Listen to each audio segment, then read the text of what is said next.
Fala, meus queridos! Muito boa tarde, começando mais um episódio do Broadcast aqui com vocês. Como vocês sempre sabem, eu gosto de trazer pessoas que eu gosto e que eu admiro aqui no Broadcast. Hoje não é diferente, mas hoje eu tô trazendo uma pessoa que eu gosto muito e admiro muito, que é o Hélio Beltrão. É um prazer imenso, Hélio, estar te trazendo aqui hoje, estar te recebendo. Muito obrigado por ter vindo aqui no sábado. Pô, Sei que é difícil, né? o prazer é todo meu, Tô Marcelo. muito Sou grande feliz. admirador também. Obrigadão, Hélio. Galera, já ganhei um livro do Hélio aqui. É isso aí. Pode mostrar aqui, Hélio? Pode, pô.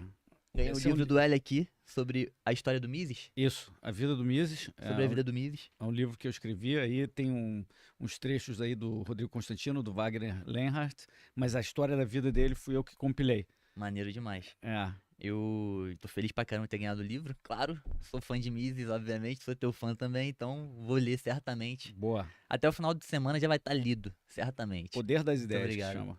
Que ele acreditava muito nisso, Mises, né? Maneiro De demais. que as ideias mudam a sociedade. As Ele- ideias boas, né? As ideias Espero. boas, Pô, né? as ideias Exatamente, ruins isso que eu também faço, mudam, ideias mas a boas. gente não quer elas, não. É verdade.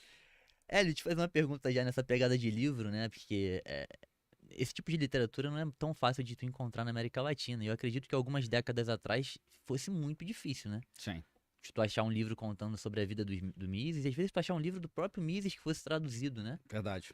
E esse trabalho, ele começou mais na última década pra cá, as duas últimas, né? Dos anos 2000 pra cá que começou esse trabalho, né? Na verdade, ele começou lá atrás. Teve um instituto no Rio, Aham. Instituto Liberal, que fez traduções de alguns livros do Mises, alguns livros de economistas liberais.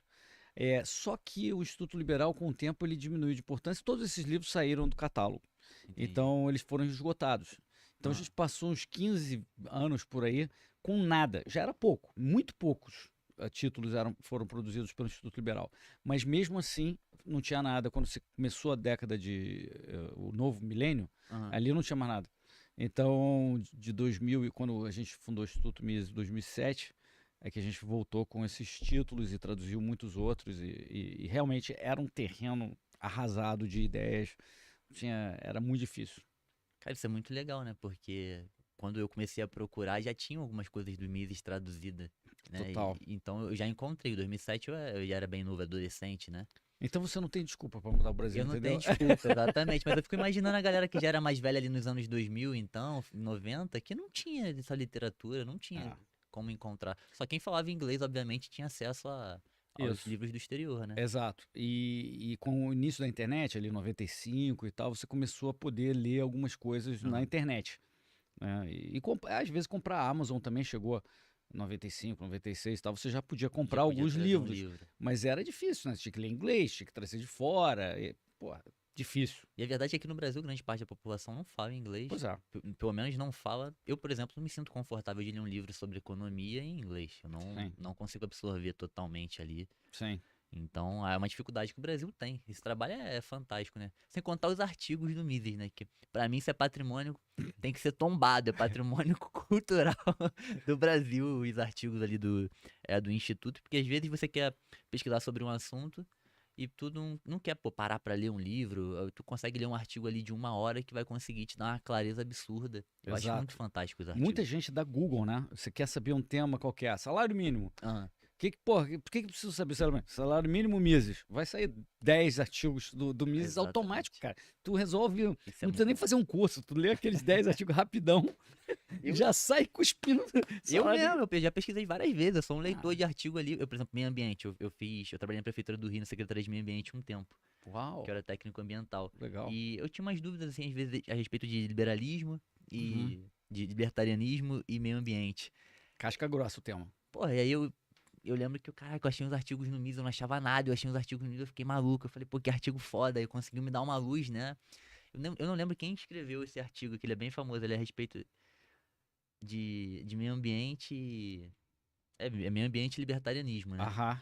Eu não lembro quem. É um tema complexo, porque, Eu não lembro quem escreveu, eu queria dar os créditos aqui, mas não normalmente encontrei. quando você causa um dano na sociedade, um acidente, não sei o quê, você sabe o cara que causou, o que sofreu aponta para o causador, você vai para a justiça e você faz um nexo causal entre quem causou e tal, e o outro tem que pagar. O réu e a vítima, né? Tem o no agredido. meio ambiente isso é um pouco mais complicado, e o pior, para já começar a falar mal de governo, né, é que antigamente, por exemplo, na Inglaterra, quando começou a Revolução Industrial, as fábricas soltavam aquela fuligem, né, aquela fumaça horrorosa, muito pior Era do que hoje, sinistro. e sujava as roupas das pessoas que estavam no varal secando. Aham. E aí a pessoa processava a fábrica e ganhava. Aí começou essa coisa de justiça estatal, Ministério Público, assuntos de interesse público, e você não conseguia mais. Isso passou a ser um tema público. Então, se é público, aí não resolve mais, ninguém sabe o que é. E aí você não resolve o meio ambiente também. É a mesma coisa, tipo som. Som é um problema que existe há muito tempo na sociedade, né? Exato. Meu vizinho tá incomodando, mas o som é na casa dele, mas tá chegando na minha casa. Pô, você mostra, o cara tá fazendo som, possivelmente tem uma lei contra isso, mas mesmo que não tivesse, se está causando algum dano, tu pode ir contra ele na justiça e você pode parar o barulho. Hoje é muito mais difícil fazer isso no meio ambiente, que é mais complexo, porque o dano, né, você tem que apontar para quem causou e você tem que mostrar que aquela pessoa contribuiu com o dano que você sofreu, que é muito difícil no caso de uma poluição, né, no ar, né? Vamos E dizer. às vezes agride alguém que não tá.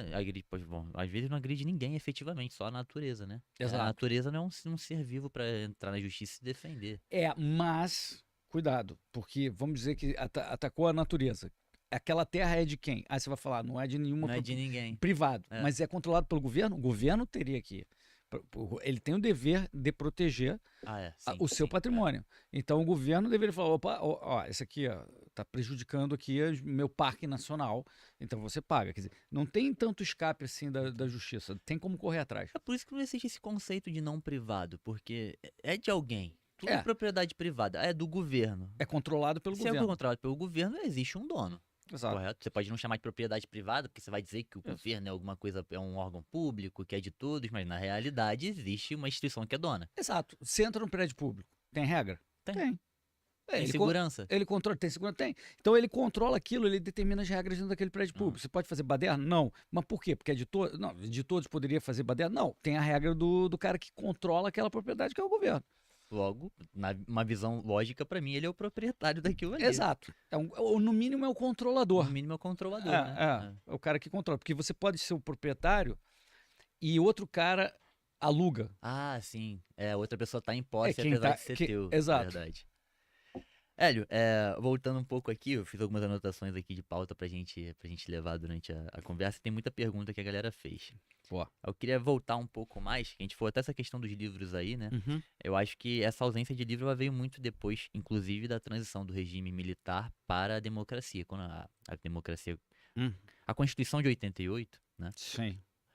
Ela ali foi acho que as ideias de direita ali, a ideia liberal, sequer conservadora, elas foram muito abafadas ali naquela época, né? Então, foi Podia ter sido pior, sabia? Poderia ter sido pior? Se tivesse sido na década de 70, seria muito pior.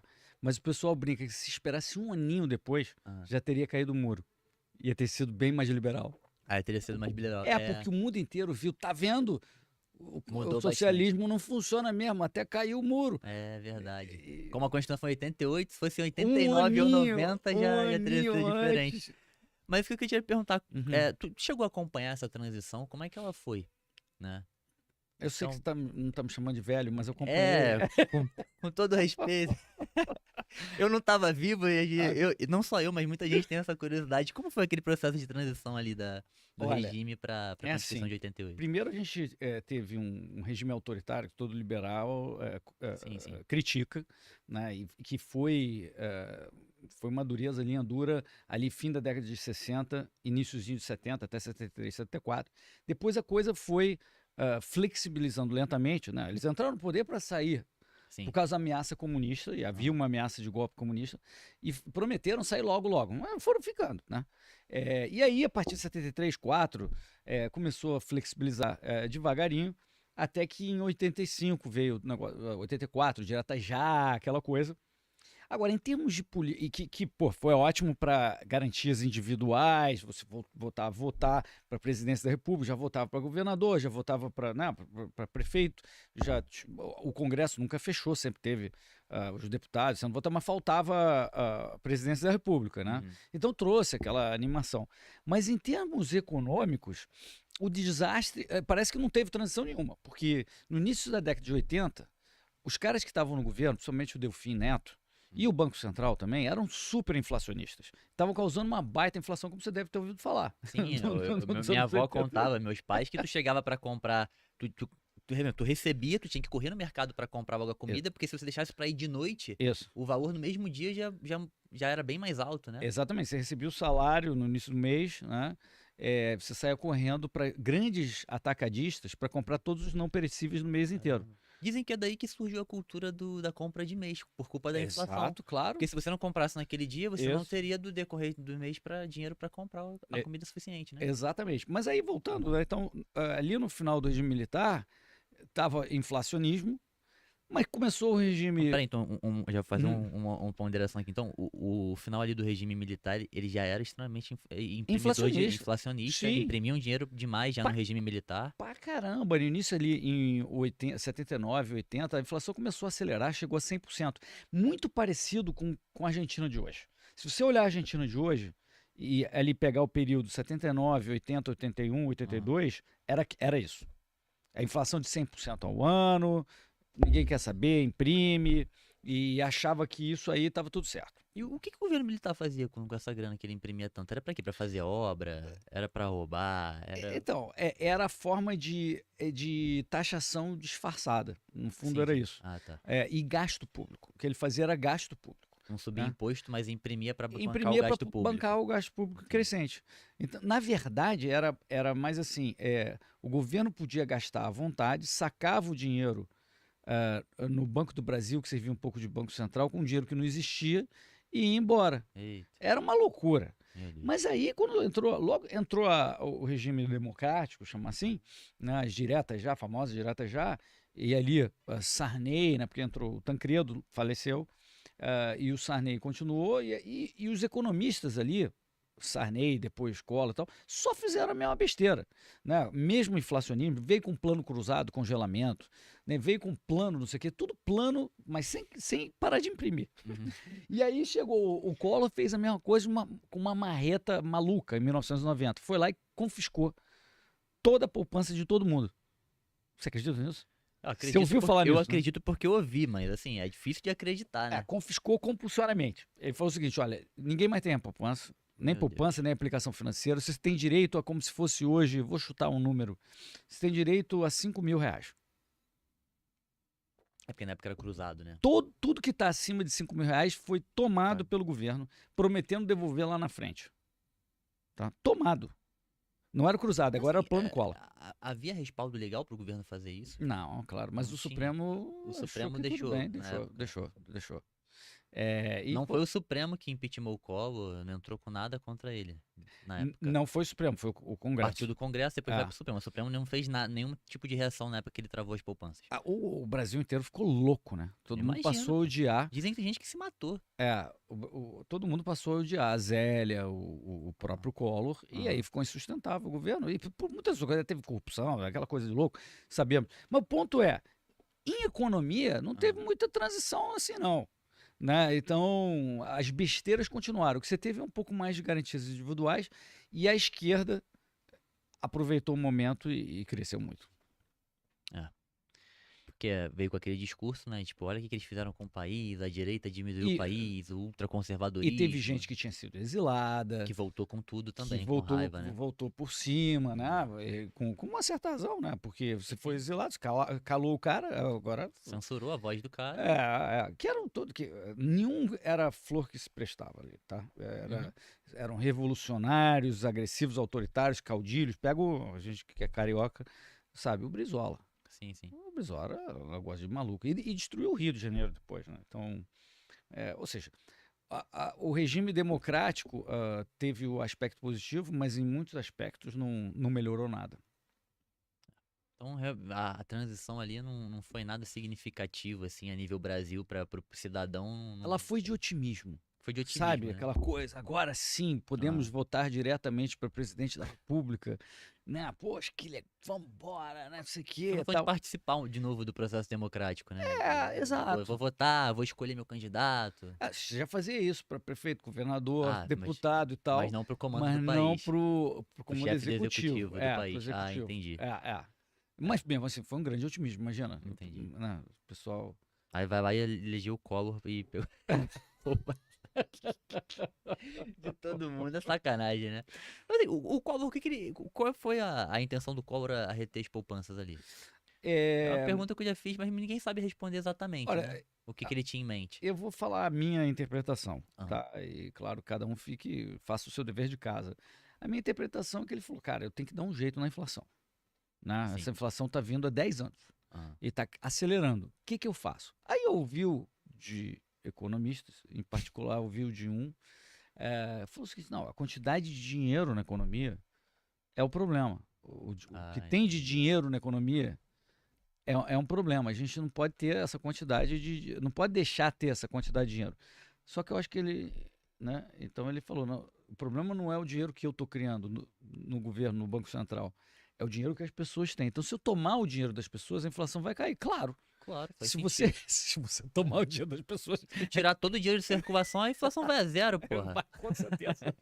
Com certeza que foi a ideia de gênio que ele teve. Caraca. Desconsiderando qualquer propriedade privada, direito das pessoas. Meu Deus, eu imagino um ser humano ali que tá juntando dinheiro ali mensalmente durante um tempo pra comprar uma casa, pra fazer uma viagem, pra, enfim, obter algum bem ou realizar um sonho, ou pra ter uma reserva de emergência significativa. Do nada, Aí na véspera começou a vazar que ele ia confiscar as aplicações financeiras.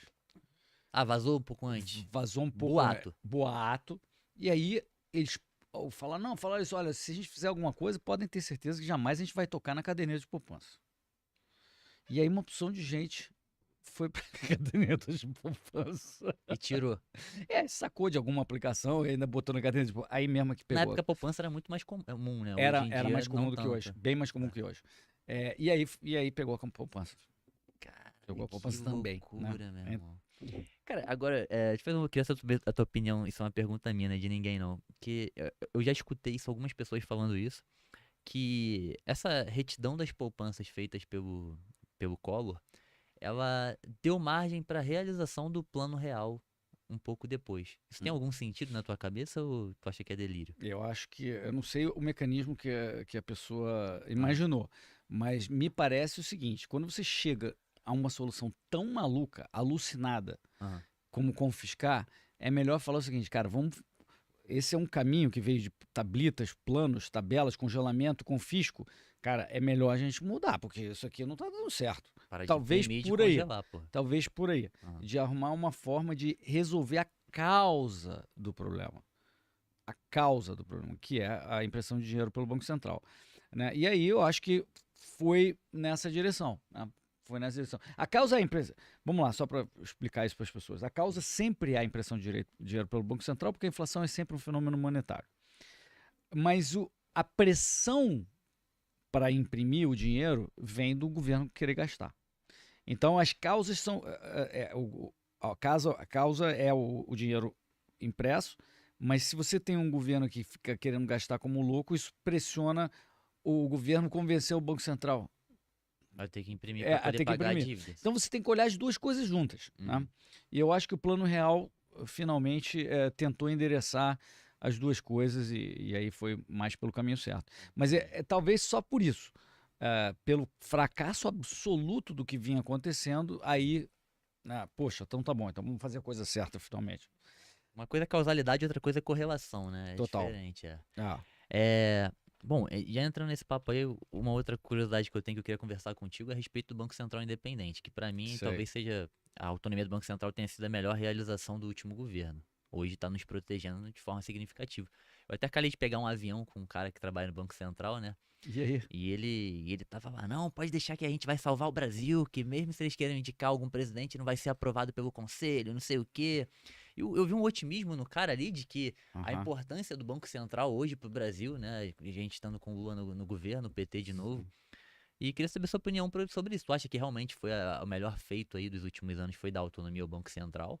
Eu acho que sim. Vamos falar primeiro da solução ideal. Aham, Né? Eu, como austríaco, economista austríaco, né, e tal, eu acho que tem que haver uma separação total entre o nosso dinheiro e o governo e o Estado. sim. Então a gente deveria ter um dinheiro independente do governo do Estado. Agora, na medida em que isso ainda não aconteça, você deve deixar os políticos decidirem sobre o que fazer com o dinheiro ou um organismo independente Mais ten- técnico que cuida só mais do técnico, dinheiro. tentando se isolar dos políticos, nunca se consegue 100%, Sim, sim. mas que tente se isolar dos políticos. Poxa, é claro que você prefere um organismo que tenha mais regras de independência. Então, nesse sentido, a autonomia do Banco Central foi fundamental.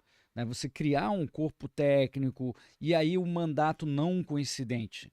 Mas essa que eles chamam de autonomia é só um fôlego de 2 anos, a gente está vendo agora, do presidente do Banco Central ficar no mandato de um novo presidente.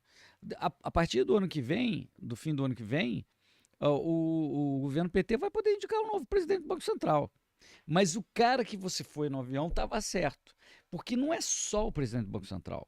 São 9 votos no Comitê de Política Monetária. Aqueles caras lá são todos PhD nos Estados Unidos. Aqui. Chega um intruso inflacionista, Não vai deixar um louco ele entrar chega lá. na reunião, ele não sabe nem falar aquela língua. Aham. O Galípolo aí falou assim, eu não presto mais atenção à economia, não estudo mais economia.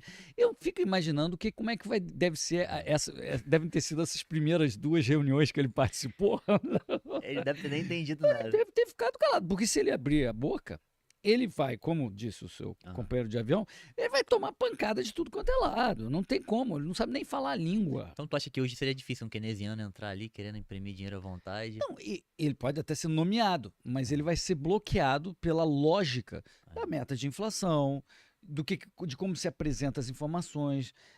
Tudo isso já tem uma prática de algum tempo. A gente sabe que deu problema lá no Tombini, na Dilma. Aham. Porque Não, eles sim. conseguiram isso, mas de lá para cá teve mais institucionalização. Respeitaram mais os números, né? Os processos ficaram melhores. Aham. A forma de decidir ficou mais estabelecida e o risco diminuiu. Mas o PT, com certeza você está vendo, está querendo quebrar isso de qualquer jeito. Né? E está querendo quebrar isso no Banco Central, como você está vendo aí essa semana, desculpa entrar no novo tema, mas o governo querer nomear o Manteiga, o destruidor da economia do Brasil. Esse problema da Dilma que você citou na época, é ele que tava com a Dilma, né? Isso. Esse cara, para presidir a Vale do Rio Doce, uma companhia que tem mais de 15 anos de privatização, que mensagem de República das Bananas a gente não transmite para o mundo, para depois de mais de 15 anos de privatizado, o governo ainda querer enfiar um cara que não sabe nem o que é uma pelota de minério. É lamentável. É a mesma coisa que eles estão tentando fazer no Banco Central para voltar. É a mesma coisa, estão tentando deturpar a lógica. Sim. Tentaram mudar a meta de inflação, não conseguiram. Estão tentando forçar, fazer bullying lá no Roberto Campos, no Banco Central, para reduzir mais do que tem que reduzir, mais rápido, não sei o quê. Tô falando do bullying agora, eu lembrei aquela cena patética dos estudantes do Congresso da Uni lá, varrendo a entrada do Banco Central lá com balde e vassoura. O que é aquilo, cara? Não está adiantando por enquanto. Mas assim, pra explicar pras pessoas ali, qual o grande interesse hoje que o PT tem em elevar a taxa de juros? E o melhor, de abaixar a taxa de juros, né? Vamos lá, De elevar não, de baixar, falei uma errado. taxa de juros mais alta não é bom para nenhuma economia. Sim. Né? Ninguém gosta de uma taxa de juros alta. Ela contém a circulação de dinheiro, o nível de empréstimos, etc. Já que ninguém gosta disso, por que por vezes ela é necessária? Porque teve inflação, porque tem inflação, porque a inflação está acima da meta. E a gente tem um regime, você pode criticar, eu critico em vários aspectos, mas é um regime que fala, olha, o Banco Central é quase um robô. Não chega a ser um artificial intelligence, mas é quase um robô. Se a inflação está acima da meta, ele meio que se obriga a ter uma taxa de juros mais alta. Se a inflação está abaixo da meta, você pode diminuir. Se ela está perto do centro da meta, você pode diminuir. Então, é uma regra clara, simples, e que não é para o governo ficar brigando contra isso, porque ele tem interesse em baixar, porque aí a economia vai mais rápido, você que cresce e tal. Mas, como dizia o Von Bavarick, que é um economista da Escola Austríaca de Economia, ele diz o seguinte: toda economia tem a taxa de juros que merece. Ela reflete a irresponsabilidade. Porque a função do Banco Central é proteger a moeda. Então, se o governo está fazendo besteira, gastando muito, etc., tudo isso leva a ter que ter uma taxa de juros mais alta. Se você é irresponsável fiscalmente, você tem taxas de juros mais Sim, altas. É isso que o Von Bavarick quis dizer. Aham. E não é marretando a taxa de juros para baixo que você consegue escapar dessa lógica. Vai dar problema mesmo assim, porque o Banco Central, só para esclarecer para a galera, ele determina a taxa de juros de curtíssimo prazo, de um dia. Mas a taxa de um mês, de um ano, de 5 anos, de 10 anos, a taxa que a gente usa para fazer um crediário longo, Tesouro direto, por exemplo. tesouro direto, para Aham. tomar um empréstimo para comprar uma casa, etc., isso não é uma taxa livre de mercado. Então, Entendi. se ele marreta a taxa de curto prazo para baixo na porrada, essa outra taxa de mercado pode subir. Ele não tem controle, né? Ele não tem controle e vai Então subir. não adianta nada. Se ele É fizer ilusão. besteira, se é marretada, essa outra taxa vai subir, vai prejudicar justamente quem eles querem ajudar. Então, Entendi. é assim, é inacreditável. É, complicado. Bom, espero que. Não espera não, porque você não vai ter sorte nisso. Eles vão Não, continuar não é. tentando. Mas assim, pelo menos foi de fato um freio, né? Que não é o ideal, o Estado ainda continua com o controle da moeda, mas pelo menos é um freio ao governo Não do tem PT, dúvida, né? não tem dúvida. E se agora a inflação está baixando, se agora a economia não está indo para o saco, é pelo Banco Central ter Banco feito o Central, trabalho dele. Ele errou lá no início, não vamos esquecer. Lá em 2019 ele baixou demais a taxa de juros. No início da pandemia ele jogou para 2%.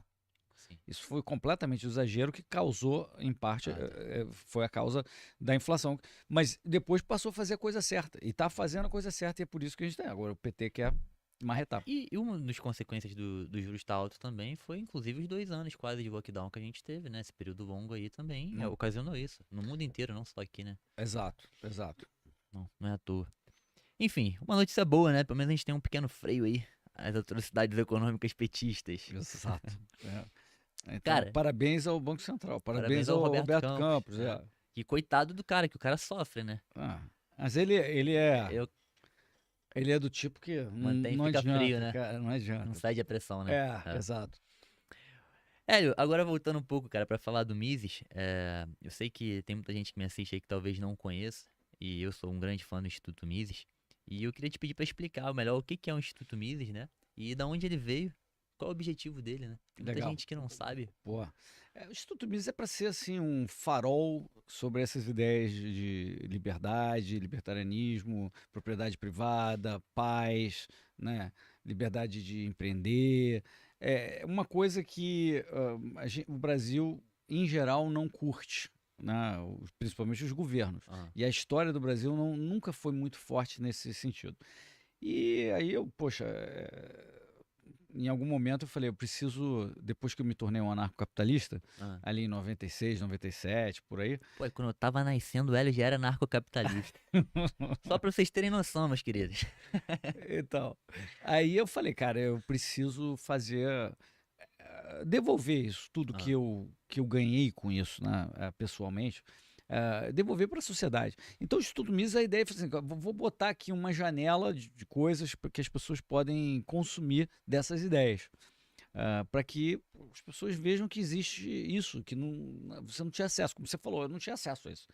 Então, essa que é a ideia, né? É ser um pouco a casa da liberdade, a casa da Escola Austríaca de Economia, a casa da propriedade, da defesa da propriedade privada, sem transigir, né?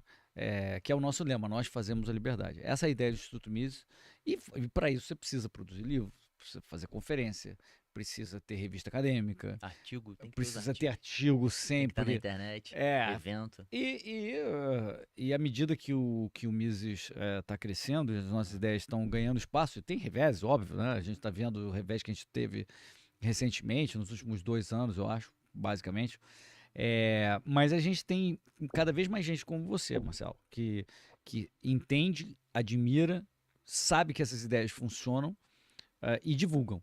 E ao mesmo tempo até eu mesmo estou podendo fazer isso de outras formas, não só no dia a dia do Instituto Mises, mas também para a sociedade em geral, que é muito bacana. Nossas ideias estão crescendo na sociedade. As redes sociais cresceram muito, né? Isso é Sim, muito legal. Eu também. falo que, assim, hoje eu tenho, claro, algum público, muitas pessoas que estão assistindo nas Pô, minhas redes sociais. Um baita público. E, cara, grande parte do que eu aprendi veio através do Instituto Mises, né? Quantas Legal. e quantas horas de artigo que eu fui ali. Eu tive a oportunidade de estar no Mises Summer School também, que foi muito legal. Explica aí o cinema pra E, galera saber, porque é muito bacana. cara, o Mises Summer School é um evento que rola anualmente que rola, Anualmente. só não teve na época da pandemia aqui agora, que É. leva todo ano, são 20 pessoas. Uns 20, 25, acho, Uma- mas talvez 30. Uma galera aí pra participar, a gente fica alguns dias lá e rolam debates, aulas, gincanas. Intensivão, né? É O um dia inteiro. intensivão, sim, com o Hélio, com o Adriano, com o Rodrigo, né? Grandes professores fodas, e a gente aprende muito e interage e junta a galera libertária, né? Liberal no mesmo espaço. Muito legal, uma das experiências mais legais que eu já vivi, curti demais. Infelizmente não ganhei. Aí, Porque tem uma disputa interna. tem uma disputa interna. Eu fiquei na Casa Baixear, infelizmente não ganhei. Inclusive, um abraço pros meus amigos aí da Casa Baixear. Fiquei, inclusive, frustrado por causa da competição do teatro, cara. Porque eu fiz a cagada na hora do teatro. É óbvio que Baixear todo mundo queria ver, né, a história das velas. Só que aí eu falei pra galera assim, olha eu querendo ser esperto, fui burro. Falei, galera, olha só, a história da vela, todo mundo já deve ter contado, todo ano. A petição contra o sol, né, que você tá falando. Uhum. Que a galera os vendedores de vela falam com o governo pra proibir o sol porque tá atrapalhando a venda de velas. Essa pra mim, acho que é a história mais popular do Baixeada, aqueles Sim. contozinhos. E a janela quebrada. E a janela quebrada também é bem famosa. Mas eu pensei assim, eu falei, cara, isso daí... Vários outros grupos que foram Casa Baixeada já fizeram, entendeu? Aí eu falei, melhor a gente fazer outra coisa, vamos inventar uma outra coisa. A gente inventou uma outra coisa, acabou que a gente não ganhou, porque todo mundo queria ver a vela. Todo mundo queria saber a vela, né? Aí, cara, porque não tinha rolado essa gincana, essa competição antes, eu não sabia. Eu achei que já tinha rolado essa prova antes, né? Então, desculpa aí, meus amigos de Casa Baixear. Não foi uma péssima ideia, minha estratégia não deu certo, não. Mas foi muito maneiro, assim, muito legal o evento e saber que tá juntando ali. Tem pessoas mais velhas, evidente, mas muito jovens ali, pessoas que produzem conteúdo. É muito diverso, né? É Gente muito do Brasil diverso. inteiro, gente de todos os tipos de background. Muito legal. Então, juntar todo mundo ali. E todas as pessoas que pensam parecido, que estão querendo aprender mais sobre libertarianismo, sobre liberdade, sobre escola austríaca. Sim. É fantástico, assim, muito maneiro mesmo. Curti demais, Legal. velho. Boa. Foi muito legal. E quem quiser já se inscreve aí pro ano que vem, galera. Porque eu não sei quando que abre, dezembro? Cara, não sei. É melhor checar no site. Mas fica ligado no site, acho que é novembro ou dezembro. Já dá pra vocês se inscreverem aí pra participar, porque vale muito a pena. Boa. Foi muito legal. Inclusive, tem muita galera lá do Mises Summer School que mandou pergunta, né? Quando viu que ia rolar o podcast, eles mandaram. Aí, galera. Mandaram pergunta. Vamos lá. Outra pergunta aqui que fizeram bastante, Thiago, que eu queria te perguntar. Você estudou fora do Brasil? Estudei. Fez universidade fora do Brasil, né? Sim, eu fiz mestrado. É um MBA. Fez um MBA fora do Brasil. Aham. Isso é uma pergunta que me fizeram aqui, sobre fazer universidade fora do Brasil, uma coisa que muitas pessoas buscam aqui no Brasil, inclusive os jovens, né? Aham. Na tua opinião, é uma experiência que vale a pena? E quais são as diferenças, assim, que a pessoa encontra? Essa é uma boa pergunta. Eu tive a mesma dúvida, né? Quando eu tinha me formado, tinha trabalhado uns 2, 3 anos e tal, e estava em dúvida se eu deveria fazer um MBA. Aí a minha namorada era bolsista da Fundação Estudar do Jorge Paulo Lema. Estou falando em 90, 91. Né? Aí, caramba, eu falei, O poxa... Paulo Lema é aquele empresário da Da Ambev, isso. Eu li um livro dele. Então. É verdade. E aí, poxa, eu já tinha ouvido falar muito do Lema e tal, mas, poxa, a minha namorada lá era bolsista.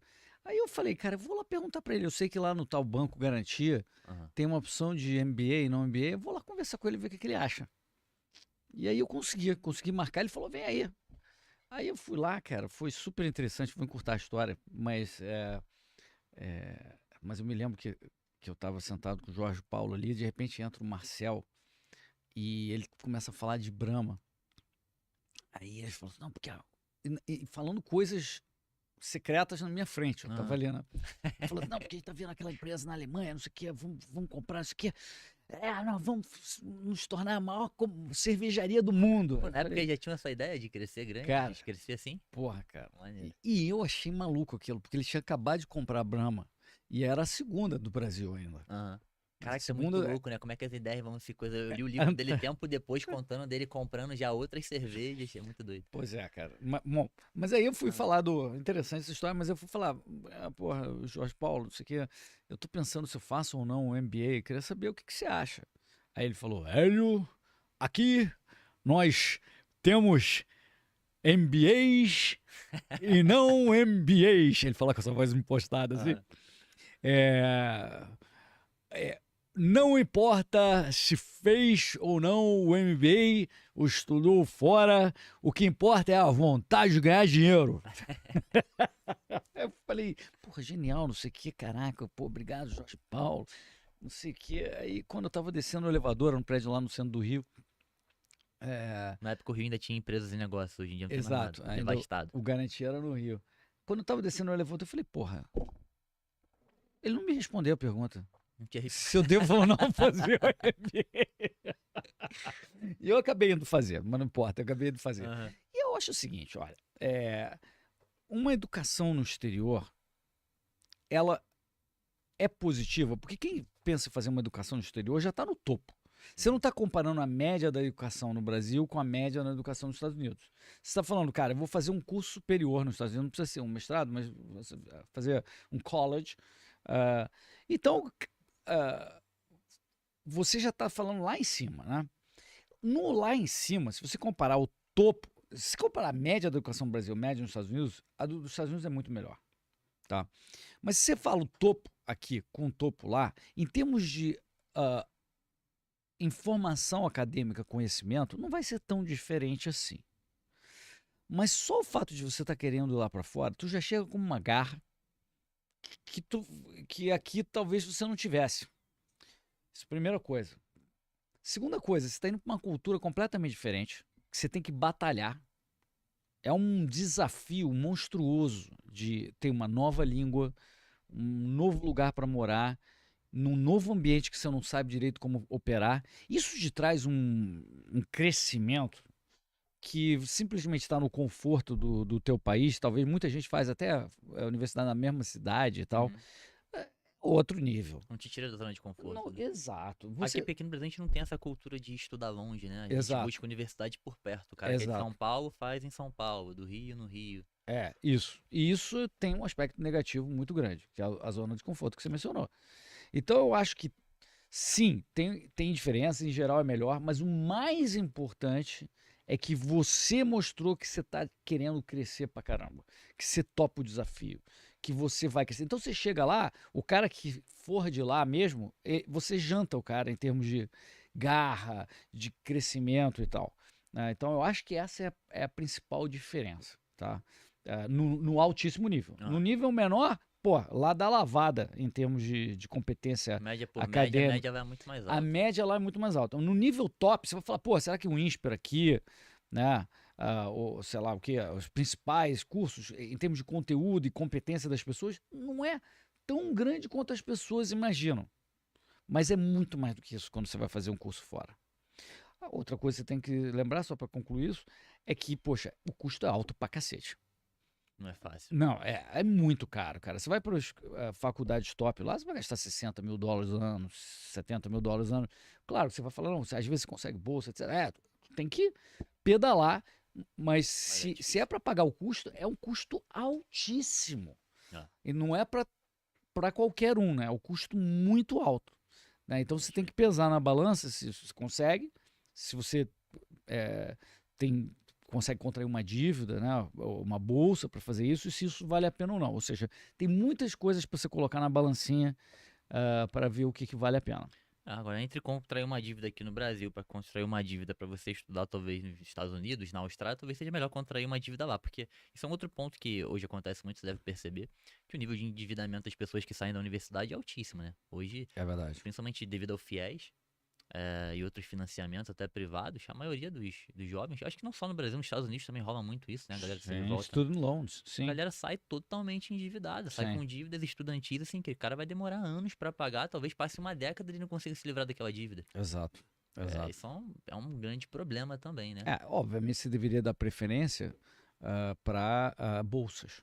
E se você tiver garra e determinação, você vai conseguir bolsas parciais, né? Eu citei o Jorge Paulo e a Fundação Estudar. A Fundação Estudar manda gente com bolsas, né? Mas você tem que mostrar que você é a pessoa. Essa era uma fundação dele que ele pegava a galera ali que trabalhava, que ele dava bolsa pra fazer.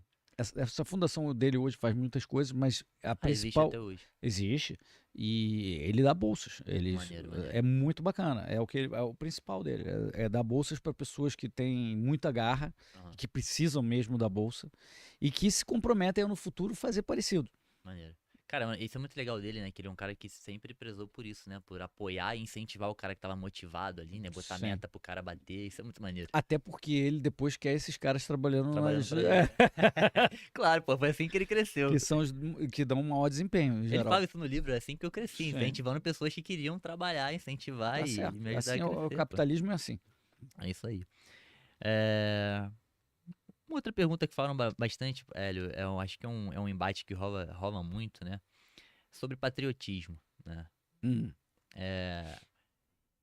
Porque falam assim, libertários não são patriotas, deveriam ser patriotas, ter mais aquele Hum. amor ao país, à bandeira.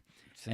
Ao mesmo tempo, assim, eu acredito que todo mundo tem um certo nível de carinho, de apego ao país, né? Ninguém é Sim. totalmente. Então, como é que tu enxerga isso? Tu acha que existe um limite? Até onde vai isso? É importante o cara ter esse senso? Porque a gente não tem tanto esse amor à bandeira, à instituição, Aham. né, do país. Como é que tu enxerga essa... Excelente pergunta. Eu acho assim, se você pensa, vou tentar dividir essa questão para tentar ver se eu consigo chegar numa conclusão aqui ao vivo. Primeiro assim, se você tem amigos da tua família, você vai ser um cara da família, que você vai proteger, você vai admirar as pessoas que você escolheu ser amigos e que é da sua família. Então isso é muito natural, ninguém contesta isso. Sim, sim. É aquele teu núcleo mais próximo, Aham. né?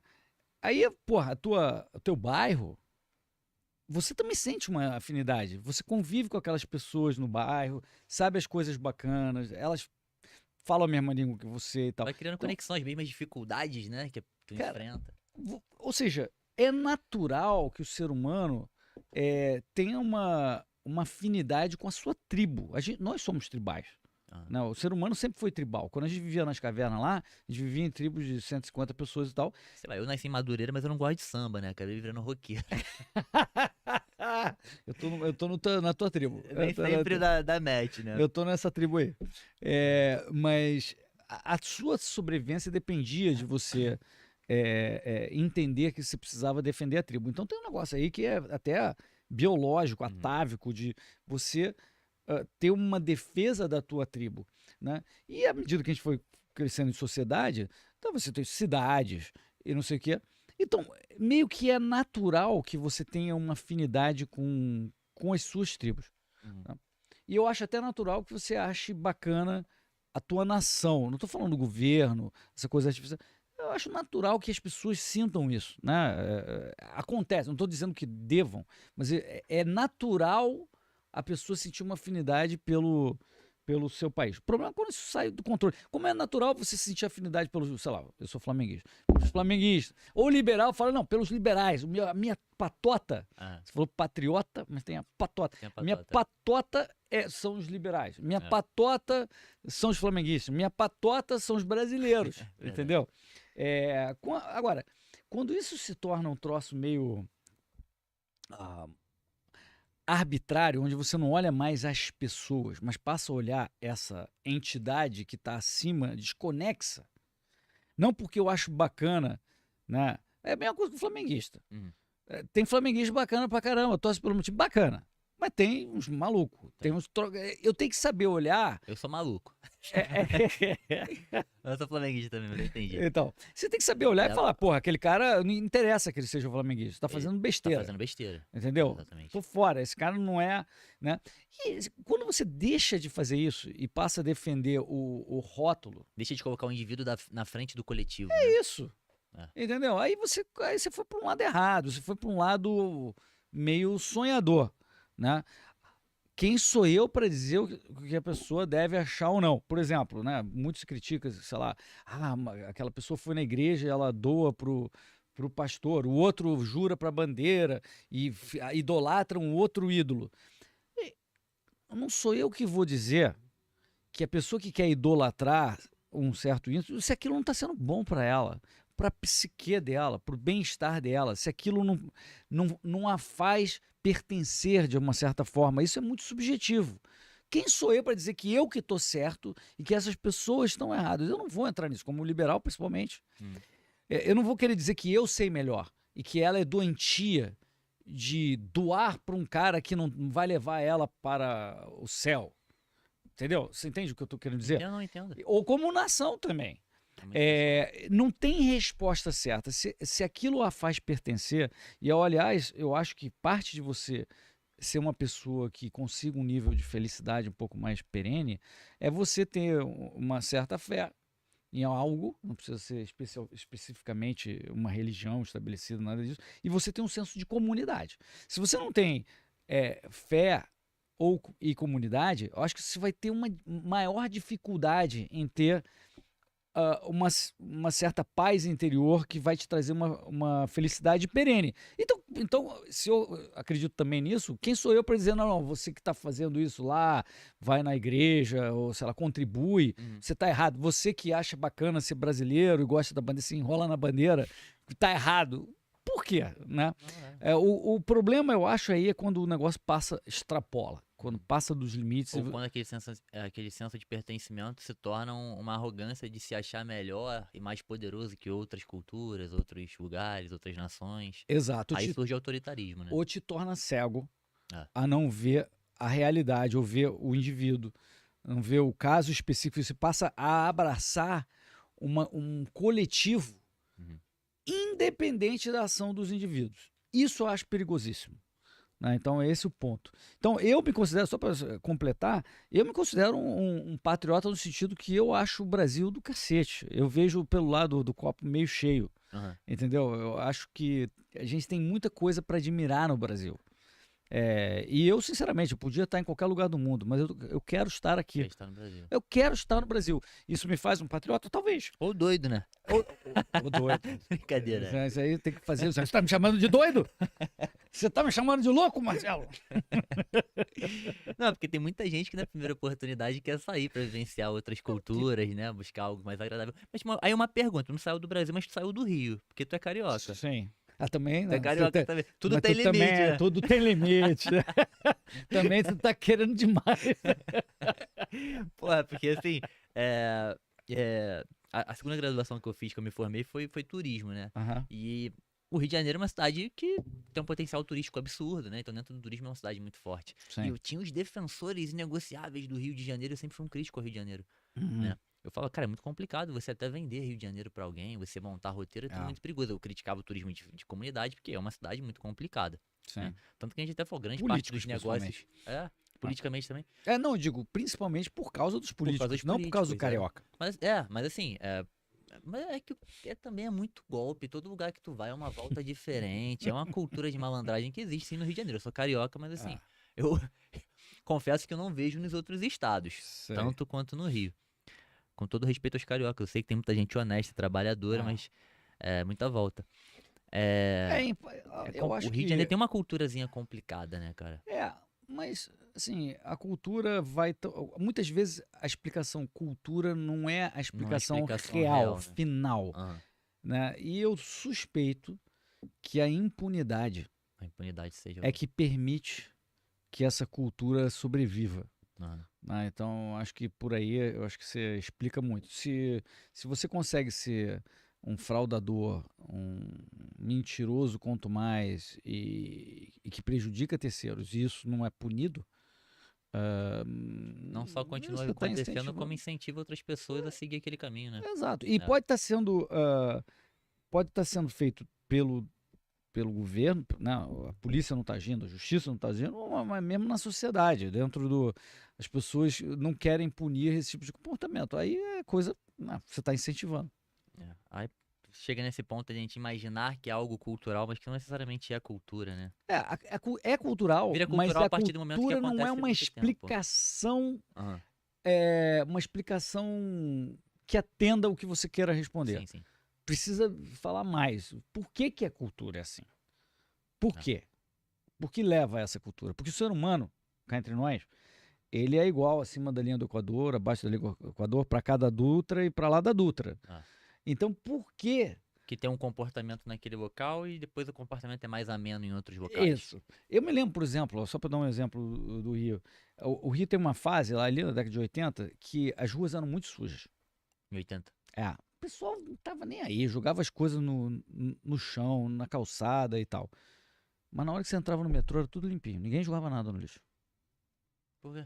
Então, é esse tipo de pergunta que você precisa responder. A administração do metrô, naquele momento, Aham. não deixava. Quando caía alguma coisa no chão, já tinha um cara que pegava. E aí a pessoa não jogava, porque ficava vergonha, porque não vai ser ela fazer aquilo sozinha. A Ah. mesma pessoa que na rua jogava, chegava no metrô e não jogava. Esse tipo de explicação é muito melhor do que a cultura, porque é a mesma pessoa. Sim, sim. Tendo um comportamento diferente num ambiente diferente. É do lado, 2 minutos depois, a mesma pessoa tendo um É. comportamento completamente contraditório 2 minutos depois. E politicamente o Rio também é muito complicado, né? Então, esse é que é o- histórico do Rio político é terrível. Não, a gente falou já do Brizola aqui, né? É. O cara que começou a mais do que destruir o Rio. E agora vai ter tema de samba enredo, tema de enredo de escola de Cabral. samba, Sérgio Cabral no Rio de Janeiro, o cara que é um dos maiores destruidores do Rio de Janeiro das últimas décadas, é ele. Mas ele não deve ter pagado nada para aquilo, né? Não deve ter comprado as Não. pessoas, não deve ter Não contribuído acontece para nada fazer. disso com escola de samba, não tem isso nada a ver, não. Não deve ter. Absolutamente. A gente tem que falar muitas vezes em código, porque hoje em dia falar diretamente dá um problema. Exatamente. Né? Daqui a pouco vem um processo, é capaz do Cabral processar aqui, processar a gente. E a gente tem que pagar o dinheiro pro Cabral depois de tudo que ele fez com o Rio de Mas a Janeiro. gente não falou nada. Mas a gente não falou nada. Que vem aí, espero que a escola não ganhe, né? Que é só o que faltava, a escola Bom, ganhar ainda. Tá na segunda divisão, né? Ele é Tá vascaíno, não é? É, mas pode ganhar o acesso. Né? É a escola do Vasco, não é? É, É a escola de samba do Vasco? é do Vasco? Que vai? Eu não sabia Tem não, um cara. Vasco no nome, eu acho. Ah, é? Não sei, dá uma checada aí. Mas eu acho que tem Vasco. Vai cair então, é. Vai cair. Só questão de tempo. Ai, ai. Pergunta aqui agora, Hélio, do Frota. Inclusive, abração pro Frota aí, meu brother. Ele tava lá no Middle Summer School. E Abraço, Frota. meu brother, ele, a gente troca ideia todo dia. Ele falou assim, Hélio, tudo bem? Gustavo Frota, já expliquei. Tive no Middle, já sabe também, papapá. Cadê a pergunta? Pô, Frota, tu escreveu pra caralho, hein, meu brother? Precisava disso tudo?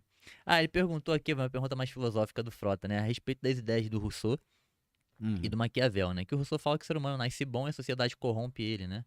E o Maquiavel dizia que o ser humano é mau por natureza, a menos que ele precise ser bom, né? Na visão do libertarianismo, que a gente respeita muito o indivíduo, né? E as escolhas dele, desde que ele não agrida outros indivíduos. Como é que a gente enxerga essas percepções, assim, do instinto do ser humano? Como é que tu enxerga isso, velho? A pergunta mais filosófica, mas acho que eu achei interessante. Excelente Tu pergunta, acha que Frota. a maldade vem do ser humano? Vamos lá, Naturalmente. é isso mesmo. O Rousseau achava que o ser humano nascia bom e que a sociedade corrompia ele. E aí ele defendia o tal do contrato social, que nunca ninguém assinou. Você assinou já? Não assinei essa porra, não. E que aí a tua propriedade privada, a tua vontade, não é muito importante. O que importava era desse coletivo, que na verdade a sociedade somos nós, é o que ele me dizia. E se você tivesse contrato social, a coisa, porque senão vai todo ser humano vai ser corrompido. Ele é bom, mas aí vai ser corrompido pela sociedade, então façamos esse contrato social. Bom, aí o Maquiavel, que escreveu O Príncipe, e nele ele dizia, cara, esse negócio de moral é pro povão. Aqui o cara que manda é o seguinte, esquece esse negócio, o que dá resultado para você? Então se precisar usar medo para assustar as pessoas, mentir, vai fundo, é o que interessa para você, como, né? E as pessoas em geral têm essa tendência mesmo de pensar em si próprias e tal. Então faz o que tem que fazer, cara, né? O É importante é se manter no poder, né? é um manual do poder, O né? manual É do um poder, manual né? do cara no poder para explorar o resto. Muita gente disse que a Bíblia da política, todo político tem que ler aquele livro. Já escutou isso, provavelmente, né? A galera fala isso É só constantemente. porque a política, né, vai para esse lado. É. Então, sim, o Maquiavel achava que o cara. Ele não dizia que o cara era sempre mal, mas ele dizia, cara, ele pensa em si. E você, como o cara que tem o poder, aproveita e passa o rodo. É meio assim. E aí tinha um outro cara, que era o David Hume, que tinha uma posição que não era nenhuma nem outra. Ele falava da tábula rasa, né? Ele falava do blank slate, que o ser humano ele meio que nasce sem essa coisa, quer dizer, com capacidade para fazer o bem, capacidade para fazer o mal. Hum. E que aí as impressões na sociedade, tudo que ele vive é que levam ele a ir para um lado ou para o outro. É como se fosse o. Você não pegou essa época, mas tinha o Tom e Jerry. E no Eu Tom e peguei, Jerry. pô, vi Tom e Jerry Então também. Não você sou tão viu o Tom novo, e não. Jerry, você lembra do diabinho aqui no Aham. ombrinho e falando, faz aquela coisa malvada, faz aquilo. E o outro, não, um anjinho, não Pode faça crer. isso, né? E é um pouco isso, né? O ser humano ele tem capacidade para fazer o bom, o bem e capacidade para fazer o mal. E ele vai tomar uma decisão fazendo cálculos, oportunidade, qual vai ser a punição, o que ele ganha. Às vezes ele faz isso pela própria emoção, reage às próprias emoções, que é o que o David Hume falava. Ele dizia que nós somos escravos das nossas emoções, muitas vezes. E aquela emoção aflora e você faz aquilo, tá certo? Então eu sou mais Hume nesse caso. Eu acho sim que a gente nasce com capacidade de fazer o bem e o mal. Nós somos muitas vezes escravos das nossas emoções, às vezes incontrolável, que a razão tem um poder limitado, mas você deveria tentar usar a razão para controlar Suas ações. essas suas reações. E a sociedade, no sentido de que ela tem um ordenamento jurídico, regras e tal, que coíbem comportamentos que a sociedade considera que são negativos, também contribui com você se controlar. Porque você vai falar, porra, se eu roubar, eu vou, porra, posso me ferrar. Então, eu acho que é mais essa a leitura. Então, o libertarianismo, sem dúvida, a gente vai achar o seguinte, cara, a gente dá muita importância às regras na sociedade. Porque a gente presume que a pessoa pode escolher, sim, entre fazer o bem e fazer o mal. E se você tiver regras na sociedade que tentem coibir o mal no sentido de, no caso do libertário, agressão à vida, agressão à liberdade das pessoas, agressão à propriedade privada, ameaças reais, iminentes a pessoas, poxa, então você tenderá a ter uma sociedade melhor, né? Então é um pouco isso, né? O próprio Rousseau, que ele acreditava que o ser humano era inerente bem, ele também falava que quem era seguidor de Jesus não seria um bom cidadão na sociedade. Imagina que maluquice. Então, o próprio cara que falava isso. Então, ele era muito contraditório. E ele foi, só para concluir, Marcelo, ele foi assim o pai dos coletivistas. Sim. Assim como o Maquiavel foi um pouco o pai dos relativistas, porque como podia qualquer coisa, tudo é conveniência do... Não tem certo Não ou tem errado. moral, não tem certo e errado. Então, você pegou aí, o Frota pegou, obrigado, Frota, você pegou aí a oportunidade de eu citar aqui um pai dos coletivistas e um pai dos relativistas, e o libertarianismo, ele tenta não ir por nenhum desses dois caminhos, para ir por um outro caminho diferente. Bacana, totalmente contrário a esse pensamento. E o problema é o grau de influência que o Maquiavel e o Rousseau tiveram na sociedade, no mundo inteiro. E continuam tendo. Se pegar, por exemplo, o Renato Russo, hoje, que é um grande compositor brasileiro, né? Que eu, inclusive, gosto muito de Legião. Eu adoro. Com música, ele diz, né, que o nome dele, Russo, é inspirado em Rousseau, né? Olha só. Olha que Mas ele olha que escapou loucura. disso. Porque Mas ele escapou disso.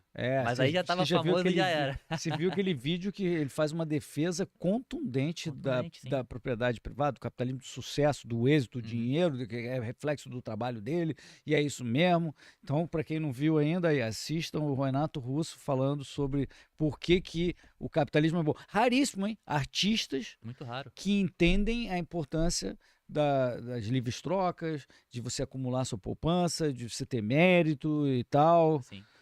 E ele defende, inclusive, tem uma reportagem pra Globo, ele fala, né? Propriedade privada eu quero ter mais. É isso. As tradições eu defendo desde que elas não sejam obrigatórias. Perfeito. E então, pô, aquilo ali a repórter fica assim, né? Que acho que ela não tava esperando, ela tava esperando uma lacração e ele vem e taca essa, pá. Eu achei muito legal, mas ele é um cara que, como na adolescência ele lia muito, né, sobre filosofia e tal, ele Sim. acabou se deixando influenciar e criou esse nome, depois ele veio a mudar de ideia. Inclusive, tome cuidado com o nome artístico, depois que tu bota já era. Meu nome agora é Marcelo Quebrado, É. até Mas tá agora acabou, não me chamo nem mais de Marcelo, é Mas, Brock pra lá, no- Brock pra cá. Mas no caso dele deu certo, acabou indo pro lugar bom e o teu tá indo pro lugar melhor ainda. Então tá bom, não tem problema não. Mas maneira essa pergunta, mas é essa parada que é complicada, né? O grau de influência que o Rousseau tem. Contrato social, eu lembro que uma coisa que na faculdade falavam muito pra mim, mas o contrato social, eu respondi exatamente a mesma coisa que tu falou. Eu falei, eu não assinei contrato algum, meu querido. Sim, Ninguém me deu um contrato, eu nem li essa porra. exatamente. Por que que eu sou obrigado a abrir mão da minha propriedade em nome de terceiros que eu É. nunca vi e tal? O contrato social. Cara, você que tá dizendo, né? Você que tá dizendo? Isso é só uma maneira de tu me fazer de trouxa pra pegar minha propriedade aqui, meu dinheiro. Exato. Hélio, tem uma pergunta aqui que o brother fez que eu acho que ela é interessante, é um questionamento que eu tenho. Na verdade, depois eu tenho outro questionamento, já me trouxe outro aqui agora, mas tu enxerga um certo grau de egocentrismo das lideranças de liberdade hoje? Principalmente na questão de querer ser protagonista, eu acho que os liberais, até os próprios conservadores, porque assim, eu penso o seguinte, quando a gente tem um governo socialista no poder, não é momento pra tu brigar pequenas nuances entre liberal e libertário, conservador e liberal. Eu acho que é o momento da galera se unir pra tentar buscar o básico, Uhum. né? Quando você tem um governo potencialmente autoritário, né? E que pode atacar a tua propriedade, atacar a tua liberdade de expressão. Pode não, está atacando, né? Vamos ser mais direto. Uhum. Mas eu percebo que a direita ali surgem pessoas boas, mas que elas não querem se unir. Muitas das vezes fica tudo muito separadinho, porque tá todo mundo buscando. Eu quero impactar a sociedade com essas ideias, mas eu quero ser o protagonista. Uhum. Isso é uma coisa que eu acho muito bacana, que você não tem, que a galera do Mises não tem, mas que tu acha que realmente tu também tem essa percepção que eu tenho? Assim, você está falando de liberais e libertários, né? É. O cara, ele pensa individualmente e ele acha que o que identifica ele numa conversa com outro cara que eles concordam 99%, o que é bacana é discutir 1%. Aham. E eu acho isso natural, viu? Eu acho perfeitamente natural. Até porque a maior parte dessa turma é jovem, tá tentando aprender. E ela tem certeza que esse 1% ela tá certa. Entendeu? Então, obviamente, se você não acredita nisso, você é um escroto. Quanto mais jovem a gente é, mais certo a gente é daquela ideia, né? A gente vai envelhecendo, a gente vai tendo menos certeza. Exato. Verdade. Então eu acho que isso é um pouco natural, sabe?